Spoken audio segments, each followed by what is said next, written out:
బాలకృష్ణ ప్రధాన పాత్రలో దర్శకుడు బాబీ డాకు మహారాజు సినిమా చేస్తున్నాడు. తాజాగా ఈ మూవీ నుంచి రిలీజ్ అయిన టీజర్ యూట్యూబ్ లో మంచి వ్యూస్ ని రాబడుతుంది. సితార ఎంటర్టైన్మెంట్స్ నిర్మిస్తున్న ఈ సినిమా వచ్చే ఏడాది జనవరి 12న రిలీజ్ కానుంది. ఈ చిత్రానికి తమన్ మ్యూజిక్ అందిస్తున్నారు. ఈ మూవీలో ఉర్వశి రౌటెల, ప్రజ్ఞ జైస్వాల్, శ్రద్ధ శ్రీనాథ్ బాలయ్యకు జోడీగా కనిపించబోతున్నట్టు తెలుస్తుంది.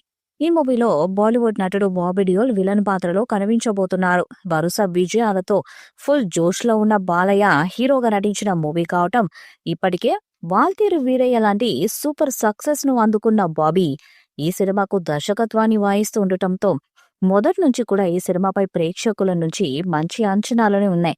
ఇక నిన్న ఈ మూవీ యూనిటీ సినిమా టీజర్ ను విడుదల చేసింది. ఈ మూవీ టీజర్ అదిరిపోయే రేంజ్ లో ఉండటంతో ఒక్కసారిగా ఈ సినిమాపై అంచనాలు ప్రేక్షకుల్లో మరింతగా పెరిగిపోయాయి.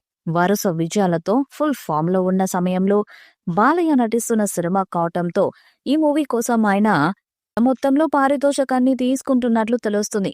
ప్రస్తుతం వస్తున్న కథనాల ప్రకారం ఈ మూవీ కోసం బాలయ్య ఏకంగా 45 కోట్ల పారితోషికాన్ని తీసుకుంటున్నట్లు ఓ వార్త అయితే వైరల్ అవుతుంది. ఇక ఈ మూవీ కూడా హిట్ అయితే ఆయన పారితోషికం మరింత పెరిగే అవకాశం చాలా వరకు ఉందని పలువురు అభిప్రాయపడుతున్నారు. ఇక త్వరలో ఈ చిత్రం నుండి ట్రైలర్ విడుదల చేస్తారని సమాచారం. ఈ ట్రైలర్ లో బాలయ్య విశ్వరూపం చూపిస్తారని తెలుస్తుంది.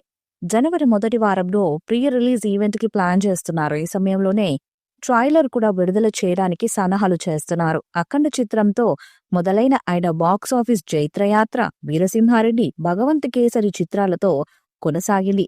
ఇలా బాలయ్య వరుసగా 3 బ్లాక్ బస్టర్ హిట్స్ ని అందుకోవటం గడిచిన 2 దశాబ్దాలలో ఎప్పుడూ జరగలేదు. దాంతో డాకు మహారాజు మీద భారీ అంచనాలే నెలకొని ఉన్నాయి. మరి సంక్రాంతికి వస్తున్న ఈ మూవీ ఎలాంటి రికార్డ్స్ ను క్రియేట్ చేస్తుందో చూడాలి. డాకు మహారాజ్ మూవీపై మీ అభిప్రాయాన్ని కామెంట్ బాక్స్ లో తెలియజేయండి. ఈ వీడియో మీకు నచ్చితే లైక్ చేయండి, షేర్ చేయండి, కామెంట్ చేయండి. మరిన్ని అప్డేట్స్ కోసం మన ఛానల్ ని సబ్స్క్రైబ్ చేయండి. అలాగే పక్కనే ఉన్న గట్టి సింబల్ ని గట్టిగా కొట్టండి.